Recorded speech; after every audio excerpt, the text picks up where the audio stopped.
আপনারা এই যে দেখতে পাচ্ছেন এখানে অস্থায়ীভাবে চরে যে বাড়িগুলো নির্মাণ করা হয়েছে এগুলো ছিল সে পদ্মার পারে। কারণ ভাঙতে ভাঙতে যখন এই বাড়িঘর সব তলিয়ে গেছে বসতভিটা, তখন তারা বাড়িঘরে যে জায়গা আসবাবপত্র ছিল এগুলো সরিয়ে নিয়ে এখানে আবার অস্থায়ী হয়ে বাড়ি নির্মাণ করেছে। এই যে দেখুন এখানে আবার তারা এভাবে বসবাস করছে। এখানে যতগুলো বাড়ি দেখছি সবকে ওই যে নদীর পারে ওই চরে সিলিংপুর চরে ছিল,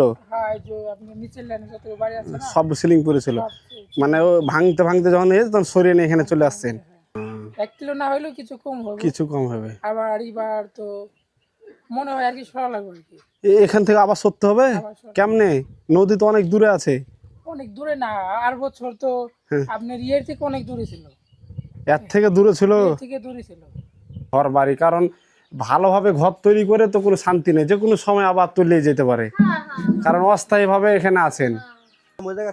গ্রামের সাইডে মনে করেন বাড়ি করেছিলেন, তখন আবার নদী চাই পাইছে, তখন আবার এই জায়গায় 1 বছরের ভিতরেই জেলার মানুষ ভাঙতে ভাঙতে এখন ফরিদপুর, এটা ফরিদপুর পড়ে গেছে না? কাঞ্চনপুর ইউনিয়ন, শিলমপুর কয়েকটা মৌজা পুরাটাই নদীর মাঝে। চিন্তা, এই যে দেখুন অস্থায়ীভাবে এখানে রান্নাঘর তৈরি করা হয়েছে। এই যে কোনো করেননি, এখন রান্না করছেন, দুপুরে খাওয়া দাওয়া করেননি? ও মুড়ি আর আম খাইছেন। এই যে দেখুন ঘোড়ার গাড়ি, ঘোড়ার গাড়ির সাথে ঘোড়ার বাচ্চাও আসছে। আপনারা এই দেখতে পাচ্ছেন যে সেই শিলিংপুর চরের যে মানুষেরা যে নদীর পাড়ে যে বাড়িঘরগুলো ছিল তাদের পদ্মা নদী ভাঙনের ফলে এই যে পাশে অনেকে সব বাড়িঘরগুলোকে নিয়ে চলে আসছে সরিয়ে। এই যে দেখুন এদিকে অনেক বাড়িঘরগুলো তারা অস্থায়ীভাবে নির্মাণ করে রেখেছে। আগে বাড়ি এখানে ছিল চাচি, না ওই দিক থেকে নিয়ে আসছেন? হ্যাঁ, কোথায় ছিল বাড়ি আপনাদের? এই গাংপাড়া নদীর পাড়ে শিলিংপুরে। এখন কতদিন হলো এখানে আসছেন? 9 মাস হলে এখানে চলে আসছে। মানে গত বছর বর্ষায় আসছেন তাহলে এ সময়? এখন এখানে অস্থায়ীভাবে আছেন। কেড়ে থাকতে পারবেন না এখানে? ওই দেরি তো আছে, অনেক কাছে দূরে তো আছে পদ্মা, যাযাবরের মতন। কারণ কোনোভাবেই দিন যাপন করতেছে। এই যে দেখুন সব এখানে নিয়ে আসে এভাবে কোনো মতো খালি দিন যাপন করতেছে। এই যে দেখুন, এই যে এটা হচ্ছে গরুর ঘর, এখানে গরু রাখা হয়। এই যে এখানে, আর এই যে দেখতে পাচ্ছেন এই যে বাড়ি ঘর, এই ঘরেই তারা থাকে, এখানেই ঘুমায়। এই যে দেখুন এই যে এখানে এভাবে ঘুমায়, এই যে বাড়ি ঘর। আর এগুলোতে মাছ ধরা হয়। এই দেখুন, কারণ তাদের জীবনটা হচ্ছে যাযাবর। কারণ নদী ভালোভাবে বাড়ি তৈরি করতে পারে না, কারণ নদী যে কোনো সময় আবার এগুলোকে তলিয়ে নিয়ে চলে যাবে। আর নদীর পাড়ে শিলিংপুর চরে তাদের বাড়ি ছিল, ভাঙতে ভাঙতে যখন ভেঙে আবার এখানে চলে আসছে। চাচি এখানে আসা তো 7-8 মাস হলো নাকি, না 9 মাস হলো? 9 মাস। এখন যদি পানি আবার বৃদ্ধি হতে লাগে তখন এখান থেকে আবার কই যাবেন? এখানে চলে যাবেন। এই জায়গাগুলো কি আপনাদের নিজস্ব মানুষের? কেউ কিছু বলে না এখানে থাকার জন্য? সংখ্যা দিয়ে মানে ভাড়া দিয়ে? কত টাকা দিতে লাগে? আসসালামু আলাইকুম, ভালো আছে? 5 কাঠায় 5,000। এই যে দেখতে পাচ্ছেন এখানে অনেক বাড়ি, এই যে দেখতে পাচ্ছেন এখানে অনেক বাড়ি ঘরগুলো। কারণ নদীর ওই পারে সব বাড়ি ঘরগুলো ছিল, যখন নদী ভাঙতে ভাঙতে তুলে যাচ্ছে তারা অস্থায়ীভাবে আবার এখানে এসে মানে বসত ভিটা নির্মাণ করে বাড়িঘর, যখন ওইদিকে নদীর ওই পারে বাড়ি ঘরগুলো ছিল যখন ভাঙতে ভাঙতে তুলে যাচ্ছিলো তারা এখানে আসে আবার অস্থায়ীভাবে বাড়িগুলো নির্মাণ করে এখানেই থাকে। এই যে দেখুন এখানে অনেকগুলো বাড়ি, এখানে এভাবে তারা যাযাবরের মতন জীবনযাপন করতেছে। এই যে দেখুন কতগুলো বাড়ি, এই যে দেখুন এই যে বাড়ি ঘরগুলো। এই যে মাছ যে নদীতে মাছ ধরার জন্য যে পোলো এগুলো তৈরি করা হয়েছে। এই যে দেখুন দেখতে পাচ্ছেন এখানে অস্থায়ীভাবে চরে যে বাড়িগুলো নির্মাণ করা হয়েছে এগুলো ছিল সে পদ্মার পারে। কারণ ভাঙতে ভাঙতে যখন এই বাড়িঘর সব তলিয়ে গেছে বসতভিটা, তখন তারা বাড়িঘরে যে জায়গা আসবাবপত্র ছিল এগুলো সরিয়ে নিয়ে এখানে আবার অস্থায়ী হয়ে বাড়ি নির্মাণ করেছে। এই যে দেখুন এখানে আবার তারা এভাবে বসবাস করছে। আবার যে কোনো সময় এগুলো তলিয়ে গেলে আবার এক জায়গা থেকে অন্য জায়গায় চলে যেতে হবে। এই যে দেখুন তাদের বাড়ি ঘর। এই যে দেখুন আগে কোন চরে বাড়ি ছিল ভাই আপনাদের? ওই সামনে নদীর পাড়ে ওখানে। তো ওখানে ভাঙতে ভাঙতে এখন এখানে চলে আসছেন। এই যে ফাঁকা মাঠ দেখুন, কি বিশাল ফাঁকা মাঠ। এগুলো তো কিন্তু এগুলো সব আউশ ধান না ভাই? ধান তো খুব, ধান তো বাঁচতে হবে এমনি দেন, খাওয়া হইলে এলো। তো কি এটা কে আমার বাঁচতে লাগছে। বাঁচতে লাগে? তাই এখন তাহলে এখানেই আছেন কোনোভাবে নাকি? আছে কোনোভাবে। ধন্যবাদ ভাই পানি খাওয়ার জন্য, ঠান্ডা পানি।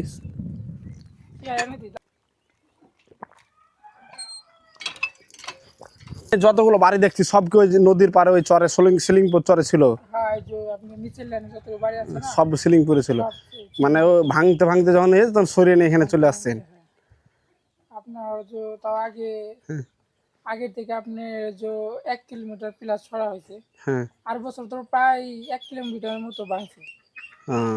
1 কিলো না হলেও কিছু কম হবে, কিছু কম হবে। আবার এবার তো মনে হয় আর কি সরা লাগবে আর কি। এখান থেকে আবার সরতে হবে আবার সরা- কেমনে? নদী তো অনেক দূরে আছে। অনেক দূরে না, আর বছর তো আপনার ইয়ের থেকে অনেক দূরে ছিল, এর থেকে দূরে ছিল। ইয়ের থেকে দূরে ছিল। এখন তো বর্ষাকাল মানে শুরু হয়েছে, মানে এখনো তো ভালোভাবেই হয়নি। যখন আমরা ভাঙছি হুম। এর থেকে অনেক দূরে ছিল, ওইদিকে এখানে বাড়ি করছি। হ্যাঁ। যদি এত কাছে থাকতো তাহলে এখানে আমরা বাড়ি করতাম না, হ্যাঁ, সবাই আগে যেত ওইদিকে। আরো ওদিকে চলে যেতেন কবিরপুরের ওইদিকে। হ্যাঁ, এটা কবিরপুর পড়ছে, মানে ওই মাথায় কবিরপুরে। হ্যাঁ। বন্ধুরা চিন্তা করেন চরের মানুষের জীবনটা কত কষ্ট। এই যে ভাই বলতেছে যে তাদের ওই যে সিলিংপুর চরে মানে পদ্মা নদীর পাড়ের ওই পারে চর ছিল, তো ওইদিকে বাড়ি ছিল। যখন এখানে বাড়িটা সরাই নিয়ে আসে তখন প্রায় অনেক দূর ছিল। তাদের মানে সিলিংপুর চরে যখন বাড়িটা ছিল ওইখান থেকে প্রায় 1 কিলোমিটার বেশি দূরে যে বাড়িটা করেছে। এখন আবার এখনও যে ব্যবধান আছে অনেক দূর, তারপরে বলতে যে সরিয়ে নিতে হবে, তাহলে যেমন যে কোনো সময় এগুলো ভেঙে তলিয়ে যাবে না ভাই? আগে যেখানে ভিটা ছিল না, হ্যাঁ, বাড়ি ছিল ওইখানে আবার এখন যাচ্ছে এবার। আবার জাগছে। হ্যাঁ, অনেকেই আপনার ওই যে ধান হ্যাঁ। ধান বুনছিল, রোপণ করছিল, হুম। এই মনে করেন এই অবস্থা বর্তমান। তো এখন তাহলে এখানে এভাবে বসবাস করছেন। এই জমি তো আপনাদের নিজস্ব কি না এমনি থাকছেন? ভাড়া টাড়া কিছু লাগে না? জমি ভাড়া দেওয়া সরকার, ভাড়া দিতে হয় কত? বছরে 4,000 টাকা। অনেক টাকা তো ওই হিসাবে। 5,000। 5,000 টাকা এর ঘর বাড়ি, কারণ ভালোভাবে ঘর তৈরি করে তো কোনো শান্তি নেই, যে কোনো সময় আবার তলিয়ে যেতে পারে, কারণ অস্থায়ীভাবে এখানে আছেন। কি আর করবেন, জীবনটা আছে যা যাবর। নির্দিষ্ট যেগুলো জায়গা জমি তো মনে হয় নাই, না ছিল সব, সব নদীতে তলিয়ে গেছে। সব পদ্মায়। কি করবেন এখন? না না, এগুলো কি আপনি নিজে তৈরি করেন নাকি না মাছ ধরে এগুলো কিনা হয়েছে, কিনা কি বিক্রি করার জন্য? কিনে আপনি হলো মাছ ধরার জন্য। এতগুলো এই নদীতে বসাই দিয়ে আসেন নাকি? হ্যাঁ হ্যাঁ, যেভাবে কিনা হয়েছে হ্যাঁ। আপনার এই যে দড়ি লাগাইয়া সাথে তাও দিয়ে মাছ টাছ পান আবার? মাছ পাওয়া যায়। মাছ পাওয়া যায়, ওইটা দিয়ে মনে হয় সংসার চলে নাকি? মানে এটা দিয়ে বলতে ওই আবার শোনকারা বুই রাখা হয়েছে। ও আচ্ছা আচ্ছা, চাষাবাদ করেন। ওইটা ধোলাচর, এখান থেকে কত দূর ধোলাচর? বন্ধুরা এই যে দেখতে পাচ্ছেন এইভাবেই তাদের জীবন, কারণ বাড়িঘর বাসতভিটা তৈরি করে কি করবে, মানে যে কোনো এই যে একটা বাড়িঘর সাজাতে কত কি লাগে, টিবল গাছগাছালি কত কি সুন্দর একটা সংসার সাজাইলে আবার কিছুদিন পর আবার তলিয়ে যায়। কারণ এই যে দেখতে পাচ্ছেন এই বাড়িটা, মানে তারা আগে নদীর ওই পারে ছিল, নদীর পারে ছিল সিলিংপুর চরে, আবার যখন ওই নদীর পার ভাঙতে ভাঙতে যখন তলিয়ে গেছে তারা বাড়িঘর সরিয়ে নিয়ে এখানে চলে আসছে। মানে তাদের জীবনটা হচ্ছে যাযাবর, কারণ দুঃখে কষ্ট ভরা, যে কোনো সময় আবার এই যে বলতেছে এখন যে ব্যবধান বন্ধুরা, এই যে নদী পদ্মা নদী থেকে এটা প্রায় 1.5 কিলোমিটার দূরে হবে, মানে তারপরও বলতেছে যে এটাও এমন হতে পারে এবারও এটা তলিয়ে যেতে পারে, তার জন্য তারা বলছে যে এবারও চলে যেতে পারে। চাচি তাহলে এবারও কি আবার মানে যদি পানি বৃদ্ধি হয় তাহলে এগুলো আবার তলিয়ে যেতে পারে মনে হচ্ছে নাকি? কিন্তু পানি তো এবার তো ওরকম পানি নাই মনে হচ্ছে ভাই, নদী তো শান্ত হয়ে আছে। শুরু এই পানি কমার সময় হলো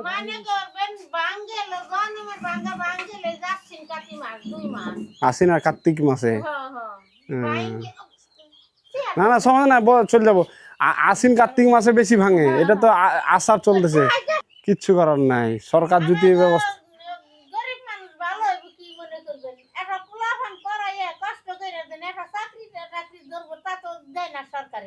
এটাই তো কথা।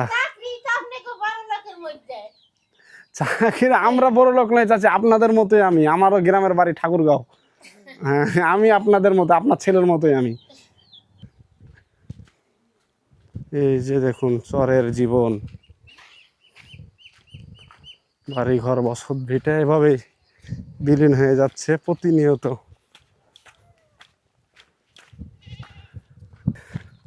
মাঠকে মাঠে যে দেখতে পাচ্ছেন, এই যে জায়গাগুলো যে ফসল লাগানো হয়েছে, এগুলো আবার দেখবেন যেন বর্ষা আশ্বিন কার্তিক মাস আসবে, এগুলো আবার তলিয়ে যাবে সব। বন্ধুরা এই যে দেখতে পাচ্ছেন, এই যে মাঠকে মাঠ যে জায়গাগুলো আছে, এগুলো পদ্মনেতে আবার তলিয়ে যাবে। সুন্দর এই প্রকৃতি, আর কি সুন্দর এই যে বিশাল মাঠকে মাঠ, ফাঁকা মাঠ পড়ে আছে, এগুলোতে সব ধান লাগানো হয়েছে, আউশ ধান। আর এই যে দেখতে পাচ্ছেন এখানে অস্থায়ীভাবে যে বাড়িগুলো তৈরি করা হয়েছে, এগুলো সব ছিল সিলিংপুর চরে, মানে পদ্মার পারে। কিন্তু এই যে ভাঙতে ভাঙতে যখন চলে আসছে, তখন তারা এখানে অস্থায়ী বাড়ি তৈরি করেছে। আর এই যে দেখতে পাচ্ছেন এইদিকে বিশাল এই যে মাঠকে মাঠ ফাঁকা পড়ে আছে, এগুলোতে সব আউশ ধান লাগানো হয়েছে, আর পদ্মা নদী হয়েছে এই পারে। কিন্তু তারা বলতেছে যে যে কোনো সময়, মানে আশ্বিন কার্তিক মাস আসলে এগুলো আবার ভেঙে তলিয়ে যাবে। মানে এই যে দেখতে পাচ্ছেন এই যে জায়গাগুলো, এগুলো পুরাই পদ্মা নদীতে তলিয়ে যাবে এই জায়গাগুলো। তখন এই যে এখানে যে বাড়িগুলো তারা তৈরি করে রেখেছে, তারা বলতেছে যে আশ্বিন কার্তিক মাস আসলে আবার সরিয়ে নিয়ে চলে যেতে হবে। চিন্তা করেন বন্ধুরা, এই পুরা মাঠকে মাঠ দেখতে পাচ্ছেন না, এই আউশ ধান লাগানো হয়েছিল এবং কি ভুট্টাও লাগানো হয়।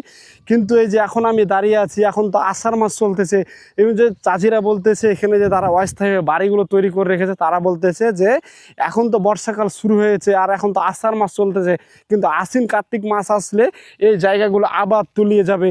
এই যে মাঠগুলো দেখতে পাচ্ছেন, যে আমন ধান লাগানো হয়েছে, কিছুই থাকবে না, সব পদ্মা নদীতে তলিয়ে যাবে। তাহলে চিন্তা করুন যে চরের মানুষের জীবনটা কত কষ্টের। এই যে এখানে যে বাড়িগুলো তৈরি করেছে আমরা দেখলাম, এই বাড়িগুলো আর থাকবে না। দেখুন কি সুন্দর মাঠ, কি সুন্দর প্রকৃতি, সব এগুলো পদ্মা নদীতে তলিয়ে যাবে। চিন্তা করেছেন, দেখুন কি বিশাল মাঠ, এই সব মাঠে এগুলোতে ভুট্টা লাগানো হয় এবং বাম্পার ভুট্টা ফলন হয়, এবং এগুলোতেই এখন আউশ ধান লাগানো হয়েছে, ধানও ভালো হয়। কিন্তু কিছুদিন পর, মানে আশ্বিন কার্তিক মাস আসলে এগুলোতে আর কিছুই থাকবে না, সব নদীতে তলিয়ে যাবে। এই দেখুন তারা বাড়িঘরকে সরিয়ে নিয়ে এদিকে চলে আসছে চরে।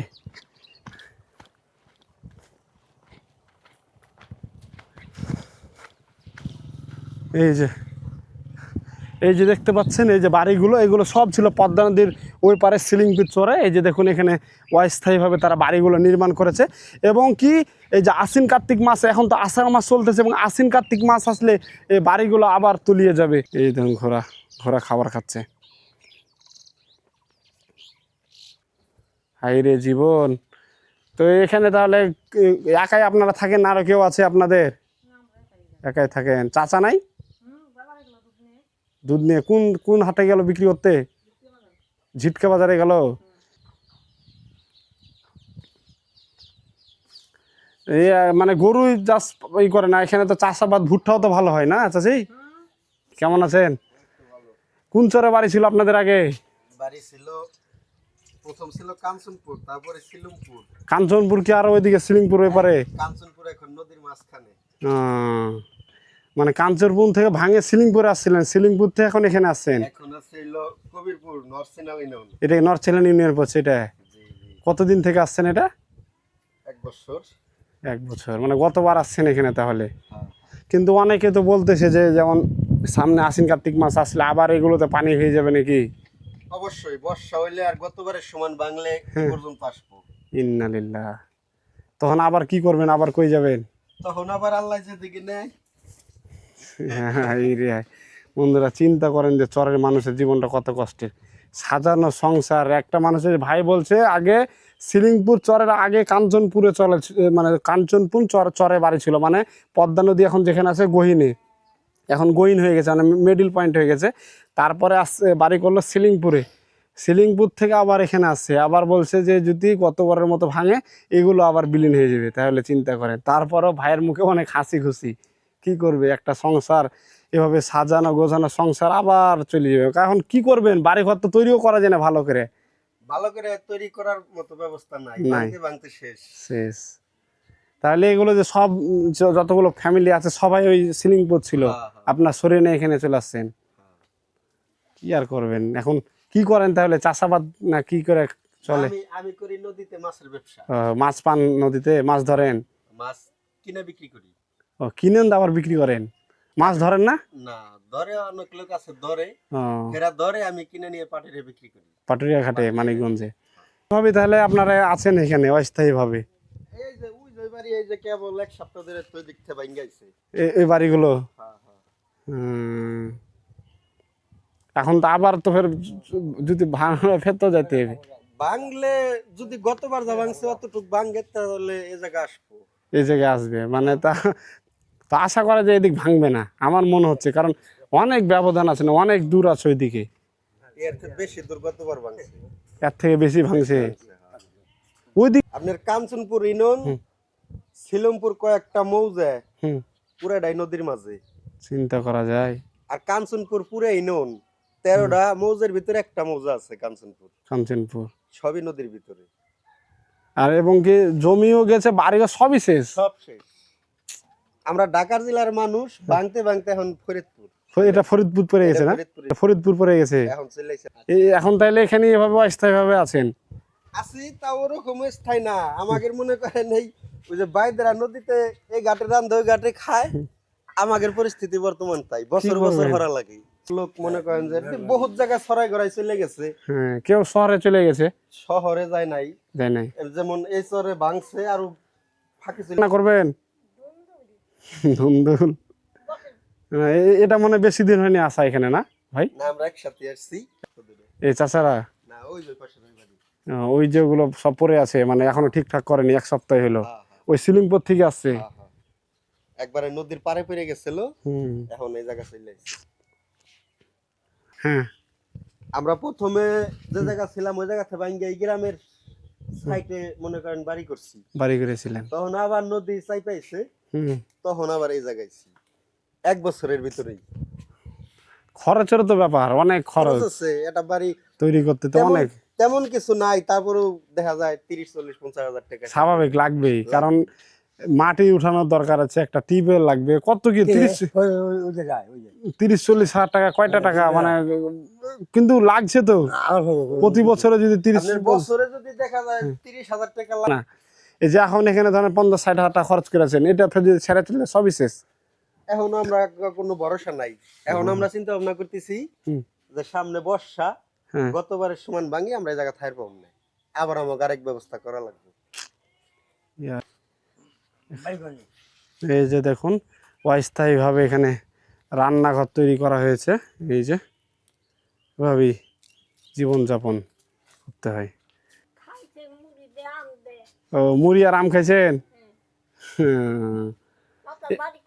বাড়ি ঢাকা। এটা আপনার রুম? ওইটা ওনার বাড়ি ঘরগুলো দেখছেন, এগুলো যে তারা এক জায়গা থেকে এখানে নিয়ে আসছে, এক চর থেকে, এখন তারা বলতেছে যে যে কোনো সময় এগুলো আবার ভেঙে যেতে পারে, তখন আবার এই জায়গা থেকে অন্য জায়গায় চলে যেতে হবে। তাদের জীবনটা যে আসলে দুঃখে কষ্টে ভরা, কারণ একটা বাড়ি নির্মাণ করতে নর্মালে 50,000 টাকা খরচ, আবার যখন এখান থেকে সরিয়ে নিয়ে অন্য জায়গায় যাবে আবার 50,000 টাকা খরচে, তাহলে দেখুন তাদের জীবনটা কত কষ্টের। অস্থায়ীভাবে বাড়ি তৈরি করেছে, এই দেখুন। এটা আগে কোন চরে ছিল? ভাঙতে ভাঙতে এখানে চলে আসছেন।